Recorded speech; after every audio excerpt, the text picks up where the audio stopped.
کہ نہیں ہے بولو؟ تو یہ تعویذ گنڈے پلیتے کرنے والے ایک تو اللہ سے نہیں ڈرتے، واللہ اللہ سے نہیں ڈرتے یہ جتنا جن سے، بھوت سے، شیطان سے ڈرتے ہیں۔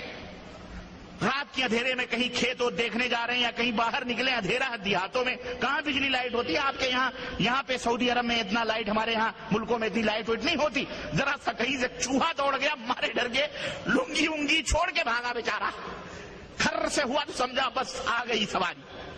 ڈر جاتے ہیں شیطان سے، جن سے، بھوت۔ ارے شیطان، اللہ نے فرمایا ان کید الشیطان کان ضعیفا، شیطان کا جو مکر ہے، شیطان کا جو جال ہے بڑا ہی کمزور ہے۔ شیطان ڈرنے کے لیے تھوڑی ہے، اللہ سے ڈرو، شیطانوں سے نہ ڈرو۔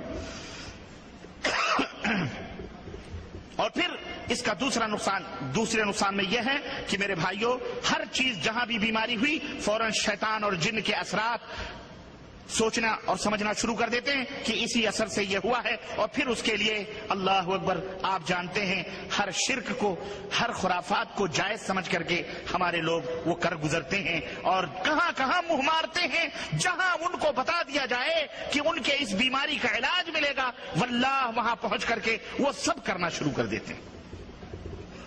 اور اس کا ایک نقصان یہ بھی ہے کہ اس کے ذریعے سے، یہی تعویذ اور گنڈوں کے ذریعے سے، ہمارے جو پروفیشنل مولوی لوگ ہیں، ٹریڈ مارکا بیچارے، تعویذ اور گنڈے خوب لکھ کر کے ایک مقام بنایا ہوا ہے، مسجدوں کے بغل میں حجرہ شریف ہوتا ہے، وہاں پر تو پرچیاں بٹتی ہیں، سر درد، سب نزلے وزلے، سب پرچیاں وقت دیا جاتا ہے۔ ہیملٹن روڈ کشمیری گیٹ کی مسجد جو ہے، اس مسجد کے بغل میں ایک کمرہ ہے، اس میں تو باقاعدہ وہ آبائی اور خاندانی بک ہے، وہاں بیٹھ کر کے وہ تعویذ اور گنڈے ہی لکھتا ہے مولوی، اور خوب بزنس چلتی ہے۔ تو یہ لوگ اس طرح، اس کے مفاسد اور اس کے نقصانات میں سے ایک نقصان یہ ہے کہ اس طرح کے پاکھنڈی غیر مسلم بھی، مسلمان ہوں، غیر مسلم ہو چاہے نہ ہو، مسلمان ہی کیوں نہ ہو، یہ لوگوں کے، امت کے مال پہ ہاتھ صاف کرتے ہیں اور اپنی روٹی کماتے ہیں۔ اور اس طرح سے ایک انسان مادی طور پر بھی کمزور ہوتا ہے اور ایمان اور عقائد کے اعتبار سے بھی کیا ہو جاتا ہے؟ کھوکھلا ہو جاتا ہے کہ نہیں ہو جاتا؟ چوتھا نقصان اس کا یہ ہے کہ انسان تعویذ اور گنڈے کے چکروں میں پھنس کر جو قرآن و سنت کا صحیح علاج ہے وہ بھول جاتا ہے اور اس سے دور ہو جاتا ہے اور چھوڑ بیٹھتا ہے، اور اس طرح سے جہالت کا شکار ہو کر وہ بیچارہ در در کی ٹھوکریں کھاتا ہے۔ کبھی پیلی بھیت جا رہا ہے، کبھی بریلی شریف جا رہا ہے، کبھی اجمیر شریف جا رہا ہے، کبھی لاہور شریف جا رہا ہے، کبھی جو ہے پاک پٹن شریف جا رہا ہے، کبھی ملتان شریف جا رہا ہے، کبھی کہاں جا رہا ہے، کبھی جھجویری، کبھی اجمیری، کبھی اجمیری، کبھی گڈیری، کبھی پھٹیری، کبھی سارا علم گلم بیچارہ اسی چکروں میں پھنس کر سب کچھ کھو دیتا ہے۔ واللہ بتلا رہا ہوں، پریشان ہیں لوگ، جناب علی پریشان ہیں، اور یہ جادوگر ایک جنات چھڑا کر 10 جنات تمہارے پیچھے چھوڑ دیتے ہیں، اور اگر وہ سن لیں کہ یہ مرغا سعودی عرب سے، خلیج سے، کویت سے، دبئی سے، بحرین سے اور کہاں کہاں سے آیا ہوا ہے، پھر تو اس کی جناب علی پرماننٹ پیشنٹ آپ اس کے ہو گئے۔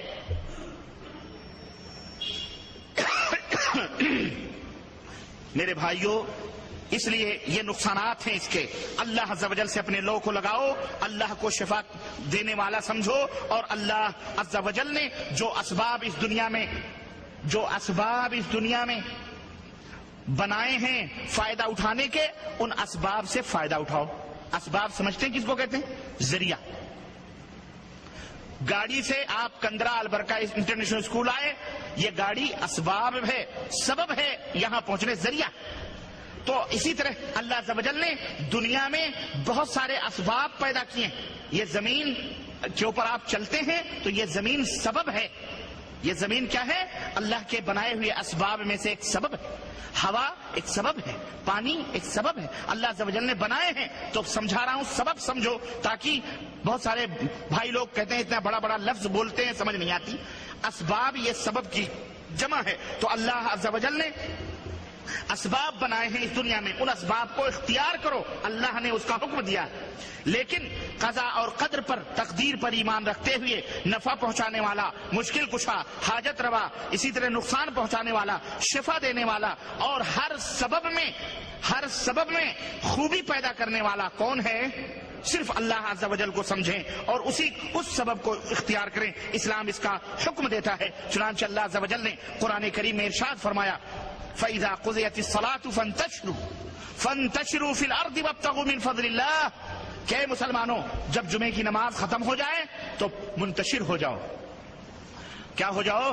منتشر ہو جاؤ، پھیل جاؤ، اور اللہ عز و جل نے جو فضل و کرم دنیا کے اندر رکھے ہیں اس کو ڈھونڈو، اس کو تلاش کرو، تجارت کرو اور روزی روٹی کماؤ. اللہ اکبر.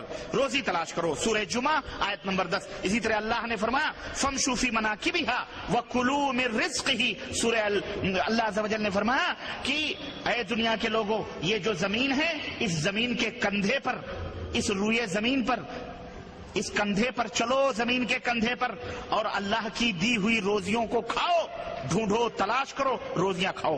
اسلام نے یہ حکم نہیں دیا ہے کہ تسبیح مسلح لے کر کسی گوشے تنہائی میں بیٹھ کر اللہ اللہ اور اوپر سے دسترخوان کا انتظار کرو. نہیں، اللہ نے حکم دیا کہ ہماری اس دنیا سے فائدہ اٹھاؤ اور جو ہم نے روزیاں رکھی ہیں اس کو حاصل کرو. چنانچہ اللہ فرماتا ہے وَأَعِدُّوا لَهُم مَّا اسْتَطَعْتُم مِّن قُوَّةٍ وَمِن رِّبَاطِ الْخَيْلِ تُرْهِبُونَ بِهِ عَدُوَّ اللَّهِ وَعَدُوَّكُمْ. کہ اے مسلمانوں، کافروں کے مقابلے کے لیے جہاں تک تم سے ہو سکے قوت تیار رکھو، گھوڑے تیار رکھو، اور اس سامان جنگ سے اللہ کے دشمن اور تمہارے دشمن پر دھاگ جمی رہے گی. جب تمہارے ہاتھوں میں ہتھیار ہوں گے، جب تمہارے قدموں کے نیچے گھوڑے ہوں گے، جب تمہارے پیروں کے نیچے گھوڑے ہوں گے تو تیاری رکھو. اس سے دشمن کے اوپر کیا ہوگی؟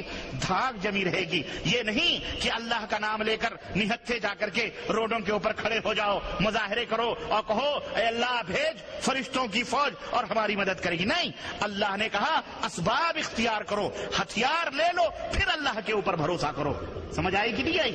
ہاں، تو اسباب اختیار کرو. اسی طرح اللہ رب العزت نے ارشاد فرمایا ادعونی استجب لکم، مجھے پکارو میں تمہاری مراد کو پوری کروں گا. حضرت انس بن مالک کہتے ہیں کہ ایک شخص آیا نبی کریم صلی اللہ علیہ وسلم کے پاس اور کہا عاقلها وتوکل او اطلقها واتوکل. قال اعقلها وتوکل. نبی کریم صلی اللہ علیہ وسلم کی خدمت میں ایک شخص آیا، اس نے کہا اللہ کے نبی، اپنے سواری کو باندھ کر اللہ پر بھروسہ کروں یا اس کو چھوڑ کر اللہ پر بھروسہ کروں؟ سنیں، یہ بدو عربی توکل کا مفہوم سمجھ رہا ہے، توکل کا معنی جاننا چاہ رہا ہے نبی کریم صلی اللہ علیہ وسلم سے.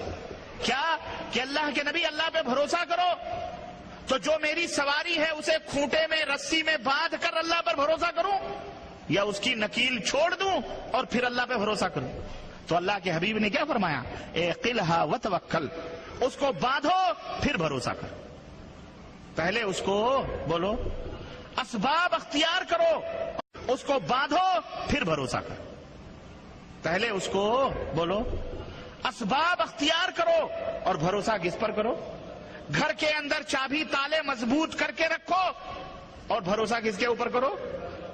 یہ نہیں کہ گھر کے چوپڑ دروازے آپ نے کھول دیے اور سو گئے ٹھرا کے اللہ مالک ہے. ہمارے بہت سارے احباب ہیں، گھر میں فاقے ہو رہے ہیں. گھر میں کیا ہو رہے ہیں؟ بیوی بیمار ہے، بچے بیمار ہیں، فاقے ہو رہے ہیں، اور اعلیٰ حضرت کہاں نکلے ہیں؟ تبلیغ کرنے. کہاں جا رہے ہو بھائی؟ ارے تمہاری دکان کیا ہوگی، تمہارا مال کیا ہوگا، تمہارے بیلوں کو کون کھلائے گا، تمہاری بھینس، تمہاری بیوی؟ اللہ مالک ہے. اللہ ان کے بھینسوں کا مالک، ان کے گھر کا مالک، ان کی بیوی کا مالک. ان کو حکم دیا ہے کہ اس طرح سے نکلو بھائی چھوڑ چھاڑ کے. اللہ اپنے دین کا مالک نہیں ہے کہ تم کو کہا چھوڑ چھاڑ کے چلو ہمارے دین کی عبادت کرو؟ بولو، اگر اللہ تمہارے بھینس، تمہاری